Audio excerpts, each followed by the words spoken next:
Muchas gracias a todos ustedes, nuestros televidentes, por acompañarnos aquí en nuestro programa de cada domingo del Centro de Fe y Culturas. Gracias por abrirnos las puertas de sus hogares, de sus lugares de trabajo, de sus lugares de estudio, donde quiera que se encuentren. Además, los invitamos, como siempre, a que nos sigan por las diferentes redes sociales y especialmente por el canal de YouTube, donde pueden ver la repetición de este programa. Y por supuesto, muchas gracias a todos nuestros televidentes en nuestro canal Televit, que nos siguen cada domingo a la 1:30 de la tarde. Hoy vamos a hablar de un tema muy especial, precisamente en este especial acerca de los papas, y es el tema de todo lo que significa la elección del nuevo papa, del Papa León XIV. Para hablar de este tema tenemos como invitado al padre Gabriel Ignacio Rodríguez, sacerdote jesuita y director del Centro de Fe y Culturas, quien nos ha estado colaborando con todos los especiales acerca del Papa Francisco, del Papa León XIV y lo que significan los diferentes papados que han existido y la historia de ellos. Los invitamos de antemano a todos a que sigan la secuencia de todos estos programas. Padre Gabriel Ignacio, bienvenido nuevamente aquí a su casa, al programa del Centro de Fe y Culturas, donde estamos haciendo este especial de los diferentes papas, de la historia de los papas, del Papa Francisco, y ahorita vamos a hablar del Papa León XIV. Bienvenido, padre. Gracias, Henry. Televidentes, un saludo muy cordial para ustedes y bueno, es un gusto estar esta tarde aquí y acompañarlos. Padre, y para comenzar, quería preguntarle qué piensa usted del proceso que vivió la Iglesia para la elección de este nuevo Papa León XIV, por todo lo que generó en las personas, por todo lo que generó a través de la transmisión inmediata de tantas personas a la espera de la elección de este nuevo Papa. ¿Cómo lo vivió usted personalmente? Bueno, yo creo que todos nosotros, yo mismo y los televidentes también vivimos con gran expectativa la elección del nuevo Papa. Habíamos estado todos conmovidos, acompañando pues la muerte del Papa Francisco, sus exequias, su despedida, y también pues habíamos estado informados por diferentes medios de comunicación de cómo los 133 cardenales electores, o sea, aquellos que se reúnen en el cónclave, iban a ingresar a ese recinto para elegir el nuevo Papa. Y luego, pues, cuando todos a la expectativa, el 8 de mayo, si no me equivoco, recibimos la noticia de la elección del Papa en la cuarta elección. Bueno, pues dimos, yo creo que gracias a Dios, por una rápida elección de un pontífice que muestra una iglesia que rápidamente, unos cardenales que rápidamente construyeron un consenso de 2/3 partes entre ellos para ponerse de acuerdo sobre quién debía ser el nuevo Papa.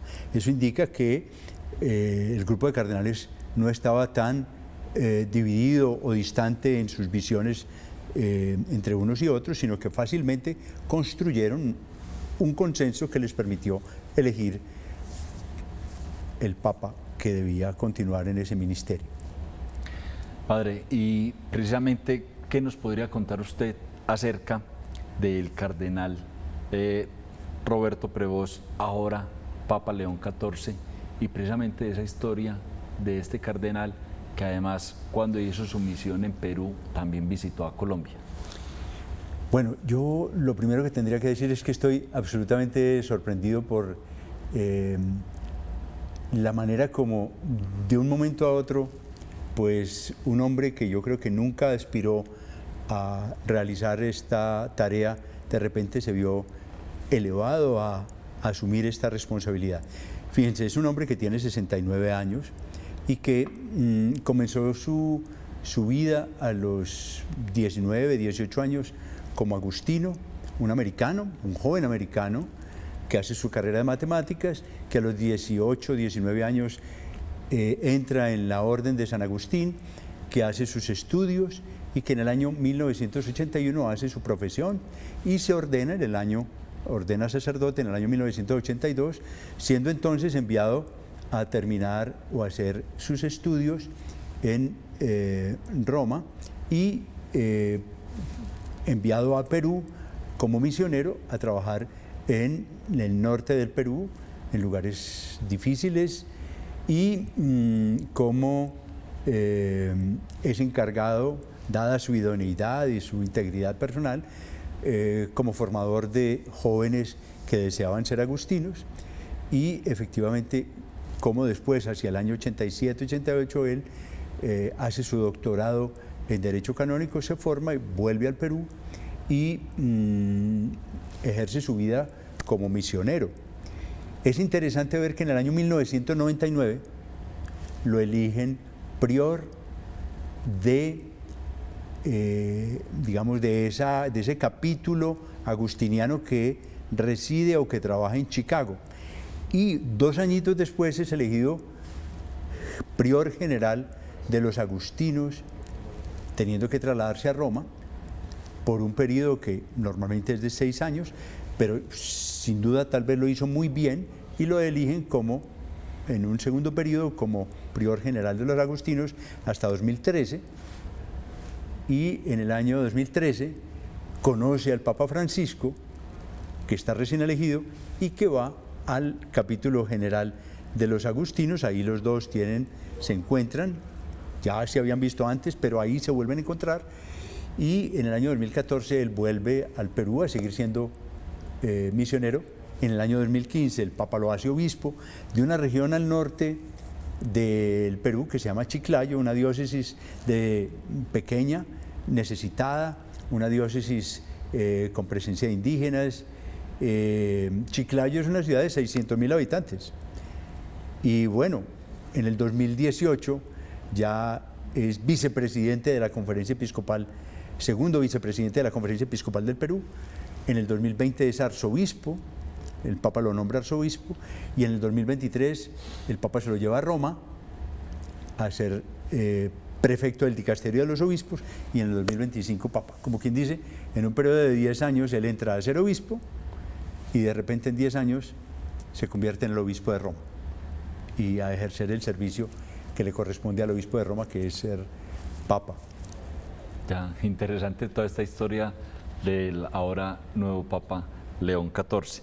Y precisamente cuando lo eligen como Papa y sale al balcón, una de las mayores inquietudes siempre es qué nombre se va a poner. Y entonces escuchamos que se puso el nombre de León XIV. Entonces vemos ahí que León ha sido muy utilizado como nombre de Papa. ¿Qué significa este nombre para el Papa León XIV y por qué ha sido tan usado por otros papas? Bueno, el primer Papa, que se llamó León, hizo un ministerio tan importante que posteriormente la Iglesia lo denominó León Magno. ¿Por qué? Porque el Papa León, el primer Papa, el Papa León, fue Papa en 1440, es decir, el siglo V, y gobernó 21 años, hasta el 461, y le correspondieron tareas muy importantes. Uno, defender a Roma de la invasión de los hunos, y el Papa, Roma estaba abandonada por el emperador y la cabeza de la ciudad era el Papa, y el Papa defendió, porque se fue a hablar con el jefe de los hunos para evitar la invasión de Roma. Entonces eso engrandeció la labor, digamos, cívica, urbana, protectora de la vida de aquella figura que era el Papa León. Ya la Iglesia estaba aceptada, la Iglesia era la religión oficial, y el Papa asume la defensa de la ciudad conversando con aquellos que querían invadirla y logra detenerlos. Eso en primer lugar. En segundo lugar, al Papa León Magno, el primero, le tocó definir un elemento clave de nuestra fe que se estableció en el Concilio de Calcedonia en el 451, que Jesús es verdadero Dios y verdadero hombre. Elemento absolutamente clave en nuestra fe. Y claro, él acompañó esa reflexión del Concilio de Calcedonia en el 451, que define ese elemento cristológico tan importante. Y luego el Papa León Magno también tuvo pues un cuidado muy grande por la liturgia y por la música sagrada. Entonces, esa figura del Papa León Magno queda guardada en la imagen de la Iglesia como alguien que realmente trabajó muy bien. Otra figura grande de los papas que han asumido el nombre de León es León XIII, el predecesor de León XIV, y probablemente lo escogió justamente por eso, porque el Papa León XIV gobernó la Iglesia de 1878 a 1903, finales del siglo XIX y comienzos del siglo XX. Y claro, León XIII fue el primer papa que escribió sobre los temas sociales y el compromiso de la Iglesia con los temas sociales, con cosas muy importantes, como por ejemplo aceptar los sindicatos, el hablar de del compromiso de la Iglesia y del Evangelio con las problemáticas sociales que estaban muy álgidas en ese momento. Y la encíclica que el Papa León XIII publicó fue la Rerum Novarum. Y después de ese Papa, otros papas, 40 años después, se escribió la 40º Anno, que es para conmemorar esa primera. Y después vino la 80ª Adveniens, 80 años después, escrita por Pablo VI, también para rescatar ese mensaje social de la Iglesia, y otras encíclicas sociales. O sea, realmente León XIII fue un precursor en este campo, basado en la tradición de la Iglesia, porque no se inventó las cosas pues, de un momento a otro, pero basado en la más rica tradición de compromiso evangélico, sacó estas enseñanzas sociales a una sociedad que tenía unos problemas de pobreza y de injusticia tremendos. Y yo creo que este Papa se inspira en esos dos grandes papas. Ya, padre. Muy interesante porque precisamente es como cómo entender qué significa para ellos precisamente la elección de un nombre de estos. O sea, que ellos recogen, al recoger esto, recogen toda la historia de lo que significa y de alguna manera quizá nos da algunos indicios de lo que pueden hacer precisamente durante su papado. Sí, es un programa de vida. El nombre de un papa se convierte como en un programa de acción pastoral o de acción y de servicio a la Iglesia. Y además de lo que significa la elección del nombre, el Papa León XIV es agustino. Sí. Y así como hablamos en otro programa cuando estamos refiriéndonos al Papa Francisco y su orden de ser jesuita, ¿qué significa para el Papa León XIV el ser agustino? ¿Quién fue San Agustín? Y de alguna manera, ¿qué impronta le deja ser seguidor precisamente de San Agustín? Bueno, muy importante que el Papa, al ser agustino, nos va a aportar a la Iglesia elementos claves de su carisma como miembro de esta orden. La orden fue creada en 1244 y la creó un papa que se llama Inocencio IV, que intentó reunir en vida común un conjunto de hombres que se llamaban los eremitas, que solos intentaban vivir una regla monástica, una regla o digamos un ordenamiento religioso que había creado San Agustín. Pero San Agustín es un santo extraordinario de la Iglesia que nació en el 354, o sea, en el siglo IV, y vivió hasta el 430, murió en el siglo V.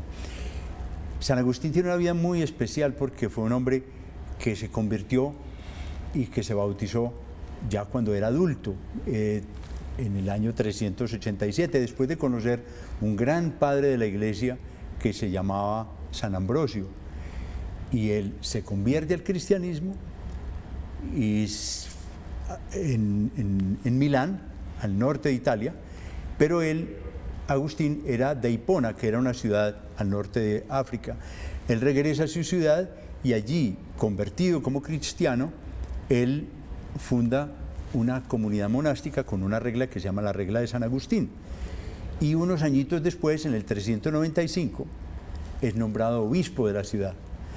Y Agustín, obispo de la ciudad de Hipona, desarrolla una labor pastoral y teológica profundamente grande que marca toda la teología cristiana de Occidente desde entonces. Gran elemento de San Agustín, insistir en la presencia de Dios en el interior de todos los corazones. Y la invitación de San Agustín siempre fue cómo buscar a Dios y cómo escuchar a Dios que le habla en lo más íntimo de la conciencia a cada ser humano. Y yo creo que este Papa, viniendo de esa orden de San Agustín, yo creo que nos va a ayudar a todos en la Iglesia a crecer en la interioridad, es decir, en la capacidad de reflexión, en la capacidad de escucha a la acción de Dios que está en nuestros corazones. Padre, y en lo que puede llegar a ser el Papa León XIV, quizá hay algunas personas, pues, que analistas de cómo va la Iglesia y dicen que puede quizá proponer un tercer concilio vaticano. ¿Cómo lo ve usted? ¿Es posible que haya un tercer concilio vaticano durante el papado del Papa León XIV? La verdad no lo sabría decir, ni tengo elementos para afirmar que el Papa se aventure en esa dirección, pero él tiene toda la libertad de convocarlo. Lo que sí puedo decir es que creo que el Papa León XIV tendrá elementos muy propios, distintos a los de Francisco y distintos a los del Papa Benedicto XVI y distintos a los papas anteriores, sin que haya una ruptura o una discontinuidad. Porque yo creo que una de las características de los gobiernos que hacen los papas es tratar o mirar con sentido de fe lo que hicieron sus predecesores, creyendo efectivamente que la acción de Dios pasó a través de la gestión que hicieron sus predecesores, porque eran hombres íntegros, porque eran hombres deseosos de cumplir la voluntad de Dios, claro, en las categorías que cada uno de ellos pudo entenderlo, pero yo creo que la acción del Papa León XIV será de darle continuidad a muchos elementos y también renovar la Iglesia con aquello que él considera como necesario, en las renovaciones que él juzga apropiadas, pero también viendo las nuevas necesidades que la Iglesia va viviendo. Yo creo que Francisco, por ejemplo, hizo una ruptura en muchos elementos que son de forma, no de contenido. De forma en la manera de tratar las personas, en la manera de abordar a quienes estaban lejos de la Iglesia. Yo creo que este Papa continuará en muchas cosas a Francisco, pero hará también, tendrá sus elementos propios, sus énfasis específicos y enriquecerá la vida de la Iglesia. Yo creo que en lo que recoja de Francisco consolida avances o pasos que dio Francisco. En los nuevos pasos que él dé nos abre nuevos horizontes. Y yo creo que hay que mirar la acción del nuevo Papa con espíritu de fe y de confianza y de apertura del corazón. Enriquecerá nuestra vivencia de fe y nuestra vivencia como miembros de la Iglesia. Como usted nos lo recuerda, Padre, para ir terminando, lo importante es esa apertura de corazón para aperturar precisamente toda esta fe por la religión y que este Papa la siga fortaleciendo. Sin embargo, ahorita hay unas señales iniciales. ¿Y cómo se podrían leer esas señales, por ejemplo, desde la vestimenta del Papa, cómo salió y todo eso? ¿Qué imagen, por lo menos inicialmente, con qué sensaciones se queda usted para ir terminando y sabiendo pues que apenas está empezando el Papa León XIV a ejercer el pontificado? ¿Qué sensaciones le da inicialmente este nuevo Papa? Mire, la primera sensación que me da es que hay elementos en los cuales él se vincula a la enseñanza y al magisterio de Francisco. Por ejemplo, el énfasis que ha hecho en que el obispo va a caminar junto con su pueblo. Eso es un elemento clave, muy importante. No es el obispo que se sitúa por encima de la comunidad cristiana, y por eso él llega a decir una cosa muy linda en la primera intervención que tiene, y es: yo con ustedes soy cristiano, para ustedes soy obispo. Entonces, eso ya muestra un espíritu. Eso es de San Agustín, precisamente, esa frase es de San Agustín. Luego, su deseo de tender puentes. El tender puentes es también muy del espíritu de Francisco, incluso porque la espiritualidad ignaciana, por ejemplo, habla mucho también de tender puentes. O, por ejemplo, lo que dice el Papa León: vamos a caminar juntos de la mano y yo quisiera que todos ustedes me ayuden a construir la paz. Entonces yo creo que hay signos y palabras que invitan a todos los creyentes a caminar en esa dirección. Sí. Por eso yo diría, yo creo que los primeros gestos del Papa León XIV, si bien hay cosas que son distintas a Francisco y él en ese sentido tiene todo el derecho y le corresponde, hay una continuidad que esperamos sea de fondo en lo que el Papa León XIV haga. Padre, nuevamente, muchas gracias por aceptar estas invitaciones para hablarnos de lo que fue el Papa Francisco, de lo que es la historia de los diferentes papas y ahora de lo que es el Papa León XIV y quizá todo lo que nos promete en este nuevo papado. Muchas gracias a todos ustedes televidentes por acompañarnos en estos programas. Los invitamos a que nos sigan por las diferentes redes sociales, en YouTube, en Instagram, en Facebook y en X. Y muchas gracias además por todos sus comentarios, por hacer parte de este programa y por seguirnos siempre aquí todos los domingos a la 1:30 de la tarde. Muchas gracias a todos ustedes.